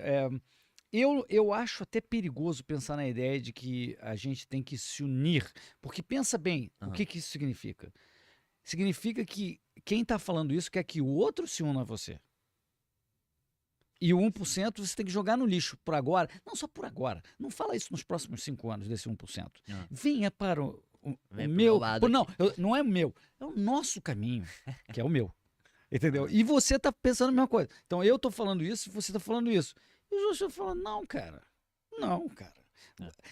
A forma de resolver e isso acontece na esquerda também, não é só entre os liberais, não é só entre direita, esquerda, todo mundo meio que é assim. A forma de você lidar com isso, eu acho que esse cara aqui que tá na minha camisa, que é o Murray Rothbard, falava bastante. Ele falou o seguinte, cara, você tá tendo essas discussões muitas vezes porque você tá defendendo uma regra que tem que ter na sociedade, uma mudança de política pública, etc. Ou uma estratégia que você quer seguir na sociedade. Então é o seguinte, cara, se um cara diverge com você em 1%, você deveria, na verdade, pensar o seguinte, aonde que a gente pode unir forças pontualmente, sem você dizer que eu sou do teu time, nem eu dizer que eu sou do teu time, senão vai começar a briga toda de novo do 1%, mas falar, cara, tem aqui uma oportunidade nesse momento, nesse dia, nessa causa aqui, pra gente ir pra rua fazer não sei o quê, pra essa lei mudar aqui, não sei o que lá. Você topa? Pô, se é um negócio que claramente avança na direção que a gente quer, eu tô pressupondo 2 liberais que concordam em 99%, você fala, cara, óbvio, vamos embora Vamos nessa se causa. juntar aqui pra defender Vamos, esse- vamos defender nessa causa aqui. Hum. Mas eu não vou dizer que você é do meu time, ou tem um nome que eu escolhi dar para minha doutrina super especial, o seu nome é um pouquinho diferente. Eu não vou dizer que você usa o meu nome, nem que você usa o meu nome para doutrina. Mas nós dois estamos aqui porque é do nosso interesse e a gente pensa no nosso interesse o tempo inteiro. Claro, normal. Nesse caso, o Maquiavel estava certo, que nós pensamos no nosso próprio interesse. O Adam Smith falou isso. Por que nós pensamos no próprio interesse é que aparece o bife na sua mesa, é que aparece a comida lá, é que o padeiro faz o pão para as pessoas, né? A Rand fala sobre isso também, né? Tu Essa- faz as coisas pelo teu objetivo, não É. pela benevolência de ajudar na sociedade, porra. Só para esclarecer, só nessa parte que o Maquiavel Maquiavel estava tá certo. certo, o resto Eu não tô falando que eu concordo com o Maquiavel, não. Sim. Mas nesse sentido, ele estava sim certo. Então, se você tiver defendendo o seu próprio interesse, você tem que esquecer o 1%, quando surge uma oportunidade, você avançar. E tudo que você conseguir avançar, por mais que seja um passinho na direção certa, é para pegar. É bom. Entendeu? Então, eu acho que é isso. Então, para concluir, né? O fato de que tem gente que está ali procurando um protagonismo, etc., eu preferiria, poxa, se ele pensasse mais na causa e olhasse o interesse dele e não olhasse só o umbigo dele naquele momento, talvez ele fizesse mais pela causa. Uhum. Né? E eu até acho mais bacana. Eu tento pensar o tempo inteiro na causa. É muito simples entender meu pensamento, minhas ações. Cara, minha causa é a causa de vida, liberdade e propriedade, do anarcocapitalismo, do liberalismo na sociedade. Poxa, é fácil de entender. Mas muitas vezes as pessoas falam, "Não, mas cara, eu estou preocupado com o meu nichinho aqui do autointeresse. E a causa, e muitas vezes você defender a causa dá no mesmo lugar, mas você fica um pouco cego de ser um pouco míope. Né? Então eu acho que esse aqui é a equação que pode melhorar. Entendi. É que o meu sentimento de frustração, acredito que a pergunta vem um pouco daí também, é que às vezes a gente tem uma causa bacana, que tu quer que a galera se una pra defender, porque é de interesse comum, mas, pô, tá sendo encabeçada por outra pessoa ali, então vai dar mais... enfim, vai dar Visibilidade. mais visibilidade ali, mais força pra aquela pessoa, então eu prefiro ficar por aqui porque eu quero protagonismo. Então, É. ele tá bem próximo de mim, a gente tem um inimigo em comum, né? Mas, ao mesmo tempo, eu também quero chegar na frente ali pra ser protagonista. E aí, nesse caso, a causa é só uma coisa de conveniência para você. Exatamente, é isso que eu imagino às Né? vezes. entendeu? Então, é bacana quando você percebe quem está realmente pela causa. Isso não quer dizer que a pessoa não esteja defendendo o seu interesse. Sim, claro, todos estão. Eu defendo a causa porque eu acho que isso é bacana para mim, porque eu tenho meio um chamado. Se eu não defender a causa, vai ser péssimo para mim, para o meu interesse. Mas eu foco na causa, Porque a causa é o teu interesse. porque a causa é o meu interesse. Entendi. Então, o que seria bacana é que a causa fosse do interesse da pessoa, né? Fosse o interesse da pessoa. Mas muitas vezes não é. Às vezes não é. E já vai falando nesse em protagonismo, quem tu vê, uma pergunta rápida aqui que eu acho que eu tenho feito ultimamente, trocar essa ideia com a galera, quem tu vê hoje aí como encabeçando aí a oposição pro PT em 2026, cara? Boa pergunta. Porque, só pra... Aham, Eu vi tu falando, contextualiza. inclusive, na CNN há pouco tempo, a Uhum. respeito de colocar primeiras damas como, ou filhos como, né, uma continuidade ali de alguém que foi impugnado Uhum. pelo Estado, né, pra concorrer, que isso não é tão bacana. Como é que Uhum. tu vê isso pra 2026 no Brasil? Olha, a política, né, ela depende de uma pessoa que já tenha visibilidade, muitas vezes que já tenha cargo, né, que seja percebida como uma pessoa viável para o voto, que tenha capacidade de voto. Assim, Não é só o que a gente deseja, Uhum. né? Não é só o que a gente acha o melhor cara, o cara mais bacana. Então, o primeiro filtro é essa pessoa já tem uma certa mínima viabilidade de votos para se tornar. Então, dentro disso, na oposição, hoje você tem, sei lá, 10 nomes, mas quem está na frente seria o Tarcísio, o Zema, né? E eu acho que os outros estão Bem mais atrás. atrás. Né? Falam no Leite, outras pessoas que. Né? O Leite já é mais centro, meio Social-democrata. querendo cair para a esquerda. Pra mim é social-democrata, né? Então, eu também acho. Mas, independente se as pessoas não concordam com a gente nisso, ele é colocado como uma alternativa ao que está aí e tal, né? Mas está muito atrás. Muito atrás, Então, esses dois estão aí. Cara, um que vai ser não sei se em 26, mas o Marcel Van Hatten Marcelo é fantástico. ele tem alta capacidade eleitoral e é fantástico. Assim, é realmente um cara diferenciado e que pode ganhar muito, mas muito espaço. Então, eu acho que, e de novo, a política vão surgir nomes, né? Nomes que tenham capacidade de votos, e que hoje a gente pode não estar percebendo. Falta muito tempo para 26, né? Mas é assim, eu acho que a esquerda vai perder 2026. em 26. Eu acho que a esquerda vai perder. O negócio não está indo muito bem para eles, né? Não está indo para o desastre completo porque o Congresso não deixa, a mídia não deixa, a gente não deixa quando a gente fala isso e divulga na sociedade. E eles acabam não fazendo, né, a esquerda, o Lula, acabam não conseguindo fazer o que eles gostariam de fazer, o desastre que eles gostariam de fazer. Mas eu acho que está claro hoje, o brasileiro hoje está muito mais politizado do que era 10, 15 anos atrás. Ele está acompanhando, ele sabe, né? Porra, o cara está lá desarmando, quer ferrar a lei das estatais, ele está trocando o cara do Banco dos BRICS, a Dilma vai dar dinheiro para o Putin via o Banco dos BRICS, o Manteiga está sendo nomeado tentando emplacar na Vale, o Postman foi nomeado para o IBGE. Porra, antigamente a pessoa falava, o que é IBGE? Não sei Dizem, direito. inclusive, que antigamente saía ministro, entrava ministro, ninguém nem sabia quem era o ministro. Exato, Só hoje sabia sabe. quem era o presidente. Hoje sabe. Hoje o brasileiro é, na média, muito mais politizado. E é por isso que há uma certa polarização que as pessoas acham ruim. Eu não acho ruim. Não tinha polarização há 15 anos atrás porque era tudo tons de vermelho. A discussão era extrema esquerda versus esquerda. Teatro da Tesoura. Teatro da Tesoura. Muita gente achava, e olha só, eu fui educado no ensino fundamental por alguns professores, eu lembro bem disso até hoje, a me dizer que o FHC era um liberal. Que o FHC era um representante da direita brasileira. Eu ouvi um cara na bancada ontem falando comigo, dizendo que o Boulos é considerado direita dentro do PSOL. Vê se meu ouvido pode escutar uma coisa dessa, entendeu? Ou seja, é um grau de distorção da realidade. Assim. E o brasileiro descobriu em 17, 18 que o PSDB sempre foi de esquerda. Mas até ali acreditava, por falta de referência, como o espectro político era esmagado, não tinha todo esse outro lado aqui, você olhava o PSDB e você falava, não, esse é o cara que é direita. Eles acreditam um pouquinho mais em número, um pouco mais em mercado, acho que eles são liberais, era isso. É inacreditável, mas aí o brasileiro acordou, cara, o brasileiro acordou. O brasileiro tá vendo. Produzida, né, cara? Aquele documentário da Brasil Paralelo, Teatro das Tesouras, foi bem impactante. Excelente. O Brasil Paralelo faz um trabalho espetacular, né? Mas o Brasil tá vendo desarmamento, né? Gastança. E isso faz diferença, né? Então a gente tem aí uma excelente chance para 26, para 30.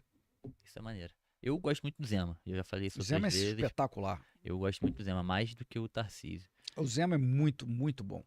Ele seria um excelente, será? Eu vi que ele até postou uma história lendo uns livros do Mises, né? Ele é fã do Mises, ele é excelente, espetacular. E tem um grau de popularidade bom e testado, né? Porque é um comentário que eu fiz, não sei o que você pensa a respeito disso, mas o Zema ele já tá no segundo cargo dele de executivo, sendo reeleito em primeiro turno. O Tarcísio ele tinha um cargo que na verdade era ministro e tá agora exercendo um cargo de executivo. Então eu acho que ele ainda vai ser testado como um cargo de executivo para talvez consolidar aí uma campanha de 2026. E na lógica da política faz mais sentido ele pegar um segundo mandato. Sim. Enquanto o Zema está pronto para tentar alçar voos maiores. E ele é liberal, o Zema. O Zema é liberal. Ele pode não ser que nem a gente, mas ele é liberal. O Tarcísio é muito menos. Muito menos. Ele não é esquerda, tá longe de ser esquerda, mas ele não é liberal. O Tarcísio, eu sinto que ele ainda é um pouco sentimentalista em alguns momentos, né? Sim. Ele não tem tanta definição econômica ali na cabeça dele. Tá aprendendo, né? Tá aprendendo. Às vezes ele erra e tal, mas tá aprendendo. Bom, eu ia te fazer uma pergunta agora. Eu não sei até que ponto você pode responder essa pergunta, mas uma pergunta que mandaram eu achei interessante também. Como é que você é recebido, né, como anarcocapitalista, como um liberal, em ambientes de mídia tradicional que são totalmente dominados por um jornalismo que nós sabemos que é enviesado para a esquerda, para ideias socialistas, né, de esquerda? Como é que tu é recebido nesses veículos de mídia tradicional? Cara, assim, a minha primeira incursão nos veículos tradicionais foi quando eu comecei a escrever para a Folha de São Paulo, em 2019, né? Eu até perguntei, qual é a pegadinha? Se convidaram. Cadê a câmera? O que houve aqui? O que aconteceu? Eles falaram, olha, Hélio, você é referência do liberalismo no Brasil, Aham. esse troço ganhou um espaço grande, a gente precisa ter isso dentro do nosso jornal, sabendo que a redação é com a cabeça esquerda e tal, mas eles quiseram ter um balanceamento. Mostrar um pouco de imparcialidade, né? O pluralismo tradicional da Folha e falaram, cara, e o muito bacana é que o espaço que eu tinha era meu espaço, eu escrevi o que eu quisesse. A primeira coluna foi Anarcocapitalismo, o ideal desconhecido. Caraca, eu ia te perguntar isso agora, se tu tinha limites ali, ou se você tinha Nenhum. liberdade para produzir. 100% de liberdade. Maneiro. É muito bacana isso. Inclusive, na minha primeira coluna, eu já escrevi isso para ver, né? Para ver como é que fica. Vou chegar com o pé na porta Eles pra ver se botaram eles querem. na capa, Vou botar na capa. fizeram uma entrevista de meia página, ou 2/3 de página, onde eu falava sobre o anarcocapitalismo e o artigo era só sobre o anarcocapitalismo. Maneiro. Então ali começou um negócio bacana. Quando eles divergiam, eles davam espaço ou convidavam alguém para criticar. Aham. E aí tem um outro artigo, né? Aconteceu lá umas 3 ou 4 vezes. É normal. Eu optava por não responder. Eu não responder. Tudo bem, tá certo, é assim que funciona a assim, democracia. Exatamente, essa que é a ideia que a gente quer, né? Não bloquear o que eu vou falar. Isso aí. Mas, ou seja, eu era muito bem recebido e tal, e foi muito bacana. Eu fui cortado, talvez por coincidência, mas no dia seguinte que eu escrevi um artigo criticando o STF, né? Então aí eu parei de escrever na Folha, que eu tinha uma coluna semanal. Fiquei quase 4 anos lá. E aí eu tô na CNN agora, né? A CNN também, eu posso falar o que eu quiser, né? Não quer dizer que não venha reclamações, né? É normal. Mas é um ambiente também, de novo, eles olharam e falaram, porra, Hélio, poxa, gostamos muito do que você escreve na Folha e a gente precisa ter essa visão aqui na CNN. Né? Então, cara, é muito bacana você ter esse espaço. É bacana, do meu lado, você ter que falar sobre não sobre o ideal. Né? E as pessoas às vezes confundem. Pô, o Hélio não está falando sobre o ideal, então isso é negativo? Não, você não está falando sobre o ideal. O ideal todo mundo sabe qual é. Está escrito nesse livro, está escrito no site do Instituto Mises, a gente está falando aqui hoje sobre o ideal. Mas escolher entre duas coisas que não são o ideal, e você tem que articular aquilo.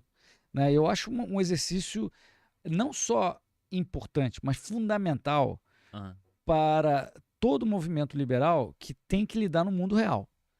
O mundo do conforto da Torre de Marfim, do sofazinho, de que né, das teorias da ideia pura, muito confortável. É super confortável. Ainda mais quando a gente está conversando entre a gente, né? Sem ali a oposição martelando e contestando. Né? Exato. Mas na vida real, você é obrigado, muitas vezes, a escolher entre duas alternativas, uma péssima e outra ruim. Ou uma ruim e outra média. Sim. Ou uma média e outra boa. A autonomia do Banco Central mais cedo. Exato, foi um bom exemplo. O ideal é a separação total de moeda e Estado. Mas dado que existe o Banco Central, ele deve ser tomado pelos políticos ou ser independente? Ser independente. Esse é um exemplo que irrita muita gente que só fica na Torre do Marfim. Você falando, você está defendendo o Banco Central? Não estou defendendo o Banco Central. Veja bem a diferença. Eu estou defendendo em comparação com políticos tomarem o Banco Central. Tô defendendo algo mais próximo do que a gente acredita. Que é o que tu falou. Um pequeno passo na direção do nosso objetivo já é fantástico. Isso. Do que, não é exatamente como eu quero, então deixa pra lá, deixa do jeito que tá. E isso não significa, outra confusão que existe muito, não significa gradualismo. Não. É isso que eu ia perguntar, porque também tem a galera que fala, tá sendo gradualista. Não, porque, veja, se tivesse a opção de separar totalmente o Banco Central, separar totalmente a nossa moeda do governo, eu apertaria o botão imediatamente, se depender de mim. Mas não é. Eu sou radical no que eu considero ideal. A questão é, o que se coloca na sociedade tem essa aqui que é ruim e essa aqui que é média. Se você topa a média em relação ao ruim, você está sendo gradualista? Não, você está indo no maior passo possível na direção certa. Você não está sendo gradualista. O gradualista é aquele que diz o seguinte: a estratégia é ir devagarzinho. A estratégia é ir aos pouquinhos. Esse é o gradualista. E eu acho que a gente não deveria ser gradualista. A estratégia é ir no máximo possível que você consiga sempre, todos os momentos. Uhum. Isso não significa que você consiga dar o salto mortal carpado. Carpado e já cair em pé lá na frente com É tudo isso. resolvido. Não dá, né? E sendo realista, nunca será. Exato. Infelizmente. É verdade. Eu também penso bem por aí. Tamo junto. Até porque assim, cara, porra, o cara pega lá o banco e tal, o Banco Central com autonomia. O cara percebe que há uma proteção. Valeu, obrigado. Há uma proteção pro cara. Há uma proteção ali da moeda. Ele percebe que a inflação fica controlada. Aí o cara começa a perceber, pô, isso aí não é ruim não. Aí ele já começa talvez a comparar com o banco antes que era controlado pelo governo, percebe a diferença, e aí tu mostra pra ele a ideia de que, pô, pode existir uma moeda desvinculada do governo totalmente. Aí o cara, pô, já abre o olho pra isso. Então, tu já abriu uma perspectiva pra ele observar no futuro, Exatamente. Né? Isso é muito bacana. É sempre que você tiver a oportunidade, tiver espaço ou tempo, de falar sobre o ideal. Independente do que você falou ali, você fala, mas o ideal é X. Uhum. Mas, pô, o teu trabalho na CNN, e agora eu vou tietar um pouco, né? Parabéns pelo trabalho, que eu acho fantástico que você tem feito lá. Você pega cada situaçãozinha e circunstância e você consegue opinar sobre ela e trazer uma perspectiva para as pessoas que estão assistindo, né? Sobre uma perspectiva liberal. Exato. Que então, a pessoa não está acostumada. Não está acostumada a pensar daquela forma. Então, tu traz um pensamento de como um liberal, de como um anarcocapitalista pensaria naquela circunstância para solucionar a respeito daquilo, sob uma perspectiva qual ela não foi ensinada na escola, qual ela não vê na cultura, ela não vê nem no próprio jornalismo. E então, o mais bacana é que ela não sabe nem o que é liberal, anarcocapitalista. Mas o que ela sabe é o seguinte: esse cara está falando uma coisa que eu acho faz sentido. Que interessante. Aí começa a pensar, por quem é, de onde vem, qual que é a ideia. E aí o negócio cresce. É isso aí. A Renata Barreto também faz um trabalho nesse sentido que eu acho muito interessante, né? E ela é mais... Só que a Renata é um pouco mais ácida, né? Ela é bem mais ácida. Tu é um cara que, inclusive, eu também queria ter essa capacidade de manter ali a calma, a tranquilidade e a... Tem que ter. E a prudência em momentos que eu já sou um pouco mais vibe Renata. Quando vem uma ácida, eu já retorno com uma ácida, já solta a polêmica junto, É o né? estilo de cada um, mas eu acho que... Mas eu acho bacana essa tua... Como é que eu posso chamar isso, Hélio? Fala aí. Temperança. Tua temperança. Você é um cara bem temperado ali, Sim. né? Bem fleumático naqueles momentos. Sim. Porque tu consegue manter a capacidade argumentativa eu da tento, situação. Né? O David Hume tá certo, a gente é escravo das emoções. Aqui dentro o negócio tá... Tipo, tu escutar que o Boulos é o direita do PSOL, o cara que, porra... Exato. O que eu faço nessa hora? É muito difícil, né? É muito difícil. Dá vontade de, pô, dá licença. Não dá pra conversar. Não. Tchau, tô indo embora. Não tem como. Eu tenho uma pergunta aqui, cara, que um brother também lá do Miser Summer School, um colega que eu fiz lá, mandou. E aí eu quero te fazer duas perguntas agora. Que talvez eu entre até em conflito com os meus colegas aqui. Eu só vou ver o nome dele aqui pra poder mandar um abraço, senão ele pode ficar chateado. Foi o Renan. Um abração pro Renan, tava lá no Miser também. Abraço, Renan. Ele perguntou a respeito, cara. Eu e ele, a gente diverge num ponto de que eu sou um anarcocapitalista, só que eu tenho um costume na minha vida pessoal muito conservador. Certo. Eu sou cristão, né? Eu falo muito de relacionamento, eu critico o feminismo, promiscuidade feminina, etc. E ele já é um cara que ele já tem uns costumes mais coletivistas, assim, né? Ele se diz feminista, que é um embate que a gente tem bastante. Ele já tem algumas ideias mais sociais contra esses costumes que eu tenho. Né? Claro que ele não tenta colocar isso dentro do Estado, né? Ele tem essa consciência. Mas ele perguntou como é que tu enxerga essa questão de ser um anarcocapitalista e, na sua própria vida pessoal, ser um conservador. Até que ponto isso se mistura e quais são os limites disso dentro da vida? Excelente pergunta. As pessoas não entendem isso direito. Quando a gente fala Existe isso de liberal na economia e conservador nos costumes? Não é bem essa frase, mas... Eu falo isso por causa do Amoedo que soltou essa. O que ele falou? Ele falou Como é que é? Sou liberal na economia, mas sou conservador nos costumes. Acho que foi isso que ele falou. Não Que sei. não é uma porra nem outra, né? Só pra É. deixar claro aqui. Vamos lá. Quando você fala de anarcocapitalismo e você fala de liberalismo, de libertarianismo, você está falando sobre uma filosofia política. Sim. A filosofia política, ela só tenta responder uma pergunta, uma única pergunta. Qualquer filosofia política. Quando é legítimo o uso da força na sociedade? Isso, gente, é 1% da vida. A vida é feita de muitas outras coisas. Mas muitas outras coisas. Mas essa pergunta é relevante. Porque a gente vive em sociedade, a gente se relaciona com outras pessoas. Então a gente quer saber quando que é legítimo o uso da força na sociedade. Que é o que a filosofia política, seja o comunismo, o libertarianismo, qualquer uma. O burrismo, você tenta responder. E o libertário, né, o anarcocapitalista, vai dizer só é legítimo quando houver uma agressão a um inocente, ou uma ameaça iminente de agressão ao inocente, ou uma ameaça ao inocente ou sobre propriedade. O comunismo vai dizer o tempo inteiro, é legítimo para fazer. Eu quero isso aqui, eu tô ofendido com isso aqui. Exato, sai distribuindo, sai pancada, porrete na cabeça das pessoas para tomar a propriedade e tal. Mas é só essa pergunta. Quando você fala de visão de mundo, valores, né, o conservadorismo é uma visão de mundo, é uma doutrina sobre virtudes, né? Isso é muito mais amplo, é um negócio que alcança muitas outras dimensões, além de como é que você tem que relacionar com outra pessoa na sociedade quando há força. Então veja que você pode responder essa pergunta da filosofia política dizendo não pode violar vida, liberdade e propriedade.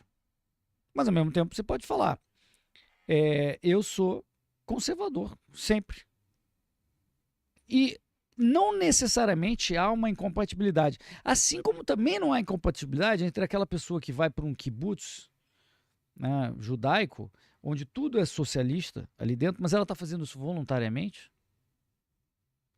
Ela também pode responder, eu não quero na sociedade que viole vida, liberdade e propriedade, filosofia política, esse 1% pequenininho, e ela vive num mundo coletivo. É como o dízimo da igreja. O dízimo da igreja é como se fosse um tributo, mas ele é dado por livre e espontânea vontade, não de forma coercitiva, obrigatória, né? Exato. Então, um libertino, para usar uma outra palavra que é parecida, mas não tem nada a ver com o que a gente está falando, Sim.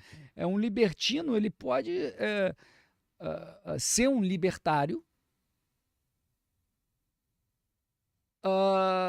e ele é o contrário do conservador. E o conservador ele pode ser um libertário e é o contrário do libertino. Então veja que o que define não é a filosofia política, é a sua visão de mundo, os seus valores. E cada um tem os seus. O que um não vai querer fazer é usar o Estado para mudar ou proibir ou implementar algo na vida do outro. Aí é que se torna incompatível. Quando você fala que a tua visão de como você quer operar os seus valores, as suas virtudes, a vida, etc., você quer impor isso para terceiros e você passa a dizer que aí, na filosofia política, pode sim usar força para fazer os meus valores valerem, aí você se tornou incompatível. Né? Então o conservadorismo ele é compatível com o libertarianismo, desde que você não imponha, como você estava citando o nosso caro, não queira impor a terceiros isso. Aí o conservador... O problema um pouquinho disso também, Hélio, desculpa te interromper, é que existe o conservadorismo na cabeça das pessoas também como um ideal político, né? Sim. Aí falando de Edmund Burke, de Roger Scruton, por exemplo, né? Que são pessoas que já criam um conservadorismo mais voltado para a política. Então é difícil para a pessoa na cabeça, principalmente as pessoas que talvez não tenham um entendimento dessas ideologias tão claro, separar, né, o conservadorismo de vida, né, ali, pessoal, do conservadorismo político, né? Mas o Burke, o Scruton, eles estão mostrando a importância dos valores, mas sem querer contaminar a filosofia política com dar porrete na cabeça das pessoas que não concordam com eles. Então, no fundo, eles estão se comportando como liberais. Talvez não libertários. Eles só não, eles estão falando que isso é importante pra caramba para a sociedade, para a vida. E todos nós também, porque isso que a gente está discutindo é só 1%, é para a vida da pessoa, para a realização, para a visão de mundo dela. Agora que a gente caiu naquele papo aqui de 1% de... É. que a gente tava falando antes. Sim. Né? Então, assim, é perfeitamente compatível. Agora, o problema é que muitos conservadores acham que pelo fato de certos liberais não comprarem a agenda toda que eles acreditam, eles são incompatíveis. E não é verdade. Não é verdade. É aí que As duas coisas são compatíveis, desde que ninguém esteja discordando que não deve usar força para fazer o outro acontecer. E aí fica uma briga, né, que o conservador não entende o que o liberal está falando. E o liberal muitas vezes é conservador, como você falou, você é conservador, eu também sou conservador. Na maior parte das minhas, 90% do que eu acredito, combina 100% com o conservadorismo. Mas as pessoas não entendem isso. Acham que o liberal está ali para ser massa de manobra da esquerda. E a esquerda fala a mesma coisa, que o liberal é massa de manobra da direita. Eles não querem admitir que a filosofia política é um troço pequenininho e que é independente dos valores que eles estão discutindo. E isso não quer dizer, isso é muito importante esclarecer, não quer dizer que o libertário não tenha valores. Porque tem gente que tem essa noção, que o libertário não Imagina, tem. É óbvio que ele tem. Óbvio, que ele só está falando que esses valores são privados. É isso aí. São dele. E talvez não faça nem diferença eu expor eles aqui, porque eles valem pra minha vida, né, pessoal? E eu posso expor, não tem problema nenhum em expor. Pode, mas eu digo politicamente, não faz... politicamente não faz sentido, exatamente. Entendi. Isso mesmo. Eu concordo bem por aí. Isso aí é um embate que rola muito, a galera briga. Eu, por exemplo, como sou um cara polêmico, falo muito de relacionamento, de comportamento, tem muita gente que não gosta de mim, né? Então, que às vezes eu sento nos lugares assim, a galera liberal e libertária, ih, chegou esse machista. Ixi, então rola muito comigo. Chamaram de machista? Rola muito isso comigo. É apelo, né? Apelou. Rola muito comigo, a galera fica coisa. E tudo bem, a pessoa não gostar da minha opinião, né? Sim. Não tem problema nenhum, mas esse é o ponto, né? A minha opinião eu transmito ela de forma, e você também, através do exemplo, das nossas ideias, sem querer colocar na vida das pessoas, né? Essa aqui é a grande linha. A gente defende por que aquilo é importante, por que aquilo pode te fazer mais feliz, por que a sociedade ficaria mais forte com aquilo, mas sem a gente querer impor. Quero te convencer e não te obrigar. É isso. Esse é o ponto, bom, né? bem colocado. Diferença entre libertário. É isso aí. Fechamos as perguntas aqui. Temos só mais uma pergunta aqui do Oliver, que é daqui de São Paulo. Um abração, Oliver, tá sempre presente. Que ele perguntou agora, quais são os caminhos que você enxerga hoje pra gente aumentar a semente do liberalismo, do anarcocapitalismo aí na sociedade, principalmente entre os jovens? Tu acha que a melhor ferramenta hoje ainda são as redes sociais e os livros aí? Olha só, eu acho que a gente já fala sobre as ferramentas, mas a primeira coisa você tem que saber o que você está defendendo e entender isso. E eu acho que aí você precisa beber na fonte das ideias. Então as ideias estão aí. Tem que ir para os clássicos, não tem jeito. Para os nossos clássicos, né? Leia os clássicos, entenda. Se você não quer ler um livro inteiro, você já deu a dica. Você lê artigos. Diversos artigos relacionados. E vídeos também, né? Por exemplo, o Rafael faz um bom trabalho com vídeo, né, cara? Espetacular. Rafael Lima, Ideias Radicais. Assim, tem muita fonte para você beber. Uma vez que você está dominando as ideias, eu acho que aí você descobre a ferramenta que funciona melhor para você. As redes sociais são poderosíssimas. Elas podem ser usadas pelos nossos inimigos. Então, ela é uma plataforma, é uma ferramenta. Mas você tem que saber se impor, fazer a discussão melhor, né? Poxa, a retórica, nas universidades, em qualquer momento que você discuta ideias, você tem que descobrir qual é a tua vocação para vender aquelas ideias melhor. Para você mostrar para as pessoas por que aquilo funciona melhor ou porque aquilo é moral. Né? Porque aquilo é o certo e o que a esquerda defende, ou o intervencionismo, o estatismo defendem, não é, ou não funciona, ou é imoral. E, aliás, essa é uma questão interessante. Se você deveria ter a pegada de falar sobre o que é certo e errado, moralmente, ou sobre o que funciona ou não funciona. Isso muitas vezes depende do público. Depende. Depende da pessoa, do perfil da pessoa. Você pode fazer a ênfase no que é certo e errado, ou fazer a ênfase no que funciona ou não funciona. Em geral, o que é certo e errado é mais potente. Mas para aquela pessoa que é mais acadêmica, mais calculista, mais cientista, ela talvez se convença melhor pelo que funciona mais e não funciona mais, se acontece no resto do mundo, quando aconteceu, ou não sei o quê. Ela é mais empírica, mais prática. Depende do contexto. Não, mas realmente, eu concordo. E também é o que tu falou, né, cara? Cada um dentro da ferramenta que se sente confortável. Exato. Cada um tem pessoas que gostam de fazer vídeos, tem outras que gostam de escrever texto, tem outras que gostam de escrever artigo. Isso. Então, usar a ferramenta Ou na ali que tá. cultura, você vai para a cultura no dia a Música. dia.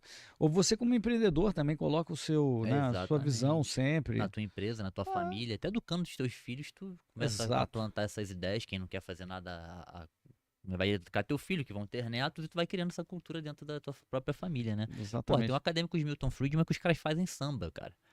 Porra, Pô, e é são divertido geniais. pra caramba, é genial, né? O que o Rasta Porra, faz ali. Rasta, João, tal, Isso é uma parada que eu acho que falta muito hoje, que é a gente entrar na cultura e fazer música, fazer filme, fazer arte com uma pegada do que a gente acredita. Precisa muito, a esquerda sabe fazer isso muito bem, Eles a gente fazem é muito muito bem. ruim. Eu Não. acho fantástico o acadêmico de Milton Friedman, Eles morro de rir, cara. são espetaculares. Exatamente, acho que é isso que falta. Chegando no final aqui, cara, quero agradecer demais a tua presença. Prazer é meu, Marcelo. Muito obrigado por ter vindo, muito obrigado pelo livro. Porra, imagina. Deixar um convite aqui pra galera, inclusive, pra galera contribuir, né? Apoiar e participar do Instituto Mises. Hoje você pode apoiar a partir de R$10, cara. Porra, Porra. é um valor bobo que já faz uma Exato. diferença num projeto que é um dos principais projetos aqui do Brasil. Principalmente porque a gente acredita, porque a gente defende. Então, quero convidar vocês a participar e contribuir. Precisa de ajuda mesmo. Que é legal. É. Achei muito legal esse dos R$10, porque, cara, não tem desculpa pra não ajudar. Pô, Exato, todo mundo pô. pode assinar ali Exatamente. e contribuir, legal demais. Lembrando vocês, fiquem de olho aí no Mises Family School no final do ano também, né? Que é muito maneiro. Quem sabe vocês participem, representem a casa Bastiat e vençam dessa vez. São 4 casas, Não né? deu pra mim, são 4 casas, mas tentem entrar na. Não dá pra escolher, né? Mas Na verdade são 5, porque o Instituto Mises tem a Casa Mises, que tem a manda Casa mais que Mises, todos. Que manda em todo mundo, né? Aí não tem jeito. Mas é isso, Ali. Brigadão. Valeu, Marcelo. Se quiser deixar uma mensagem aí pra galera, eu sempre falo pra deixarem no final uma mensagem aí. Eu diria o seguinte, galera, sigam acreditando na nossa causa, na causa da liberdade, porque a liberdade vai vencer. É o que funciona melhor em todos os lugares, todos os tempos. É isso aí, pessoal. Abraço a todos. Valeu, pessoal. Um abraço. Até o próximo episódio. Quem chegou aqui até o final, por favor, deixa o like e se inscreve no canal. As minhas redes sociais e a do L vão estar na descrição depois pra vocês poderem seguir. E é isso aí. Brigadão. Até a próxima, galera.